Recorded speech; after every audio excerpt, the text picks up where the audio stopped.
BNP এখন পর্যন্ত যে কয়েকটি দাবি করেছে, তারা নির্বাচন চেয়েছে, সংস্কারের বিরুদ্ধে তারা অবস্থান নেয়নি। তারা বলেছে যে সংস্কার একটা চলমান প্রক্রিয়া এবং তারাও সংস্কারের জন্য কমিটেড। তো এখন প্রশ্ন হলো, একটা রাজনৈতিক দল হিসেবে এর বাইরে যাওয়ার অপশনটা কোথায় আছে, আপনি কি মনে করেন? আপনি আমাকে বলি, ওনার কথা থেকে বলি। Number one, it is admitted যে কনস্টিটিউশনাল ভ্যাকুয়াম আছে। হ্যাঁ। নাম্বার টু, আমলাতন্ত্র পচে গেছে, ওনার বক্তব্য কিন্তু। নাম্বার থ্রি, ইসিও পরীক্ষিত নয়। আপনি এই অবস্থায় সব এডমিটেড, কিন্তু আপনি ধারণা করছেন একটা নির্বাচন হয়ে যাবে সুন্দর। 1400 ছেলে মারা গেল, সন্তান, যার সন্তানই মারা যাক, হাজার হাজার আহত হইল। 15 বছর ধরে তার আন্দোলন করে বিতাড়িত করতে পারলেন না। আন্দোলন করছেন, it is a fact. But টার্নিংটার উপর প্ল্যাটফর্ম তৈরি হয়েছে, প্ল্যাটফর্ম তৈরি হয়েছে, টার্নিং পয়েন্টে ছেলেরা করছে। আমরা কথায় কথায় কিন্তু বলি। আচ্ছা, আপনি কি মনে আছে ইউনূস সাহেব যখন এয়ারপোর্টে আসলেন, রিসিভ করতে কারা গেছিলেন তাকে? ছাত্ররা। আরও ছিল 3 বাহিনীর প্রধান। রাজনৈতিক দলের কারা ছিল মেনশন করেন, নাম বলেন। রাজনৈতিক দলের নেতারাও ছিলেন। কারা? সাকিব ভাই ছিলেন। সে যখন বক্তৃতা দেয় ইউনূস সাহেব ইয়ের ভিতরে, এয়ারপোর্টের ভিতরে, ওখানে কারা কারা ছিল? শুধুমাত্র সমন্বয়ক এবং সেনা 3 বাহিনীর প্রধান এবং ছিলেন আসিফ নজরুল সাহেব।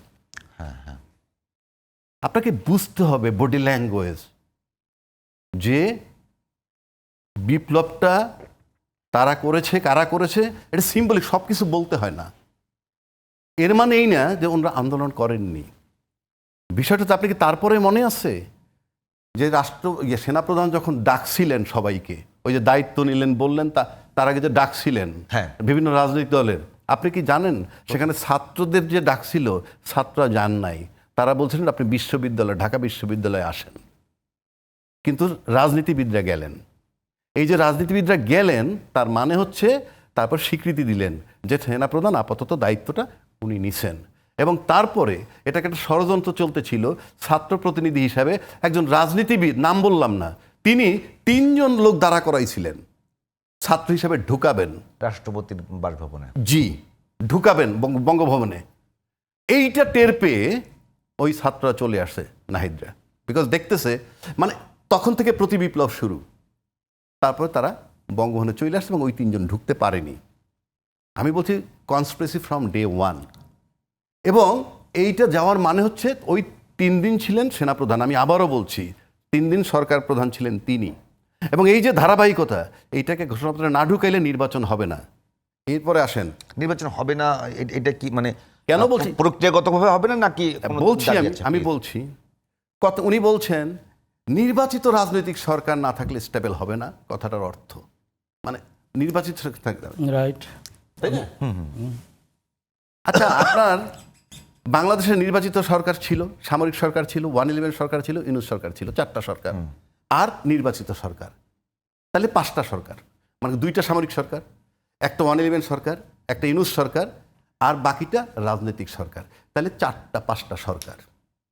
আপনি আমাকে বলেন, আয়না ঘর বানানো এবং নির্যাতন করা, ক্রস ফায়ার দেওয়া, নির্যাতন করা, ওসি প্রদীপ সিনা টান করে মেজর সিনার বুকে গুলি চালানো, শাপলা চত্বরে হত্যা, 57 জন সেনা অফিসার হত্যা, 21 আগস্টের গ্রেনেড হামলা, 10 ট্রাকের অস্ত্র মামলা, কানসার্টে বিদ্যুতের জন্য 24 জন নিরীহ মানুষকে হত্যা করা, সিরিজ বোমা। আচ্ছা বলেন, এগুলা হয়েছে কখন? সব নির্বাচিত সরকার ক্ষমতায় না।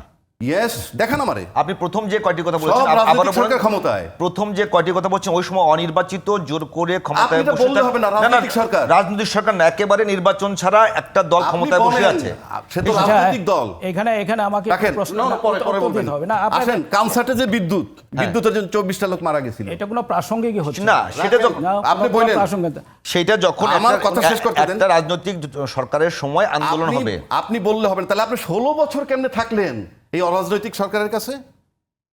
16 বছর থেকে ছিলেন অরাজনৈতিক না, একটা ফেসিবাদী এবং স্বৈরাচারী সরকারের অধীনে ছিলেন। উনি নির্বাচিত সরকার কিনা? নো, নির্বাচিত না। ইলেকশন কমিশনের ফলাফল ঘোষণা করছে না, নির্বাচন হয়নি। আপনি যদি এখন আপনি বলতেছেন কেন? তখন কোথায় ছিলেন? শেখ হাসিনাকে কেউ নির্বাচিত সরকার বলে স্বীকৃতি দেয়নি। না দেন, আপনার রাজনৈতিক সরকার তো রাজনৈতিক রাজনীতি ছিল না শেখ হাসিনার মধ্যে, আপনি বলতে আওয়ামী হবে লীগের না। মধ্যে। তাহলে আপনি 16 বছর হজম করছেন, আর এখন আমার আমলাতন্ত্র ঠিক করব, ইসি ঠিক করব, তারপরে ছবি অপসারণ করছে। এই দেখেন একটা কথা উনি বলছেন, বিএনপি সাংবিধানিক সংকট হবে বলে প্রেসিডেন্টকে সমর্থন করছে। এই যে এখন ছবিটা অপসারণ হইল, তারা নীরব কেন? কেন প্রতিবাদ নাই? আচ্ছা, সেই উত্তরগুলি আমাকে একটু দিতে আপনি দেন। দিবেন, আপনি দিবেন। না, না, তো আপনি আপনার- প্রতিবাদটা নাই কেন? আপনার- আমাকে আচ্ছা, আমি বলি, অল্প হচ্ছে। আমি জানতে চাই প্রতিবাদটা নাই কেন? আপনি তো সাংবিধানিক সংকট যাতে না হয় সেজন্য রাখছেন, ভালো কথা। আচ্ছা। তাহলে এই যে ছবি অপসারণটা হইল, সরকারি ব্যাখ্যা চাচ্ছেন না কেন? আপনারা প্রতিবাদ করছেন না কেন? এবং খুব নীরবে কিন্তু জিনিসটা পাশ জয়- কেটে যাচ্ছে।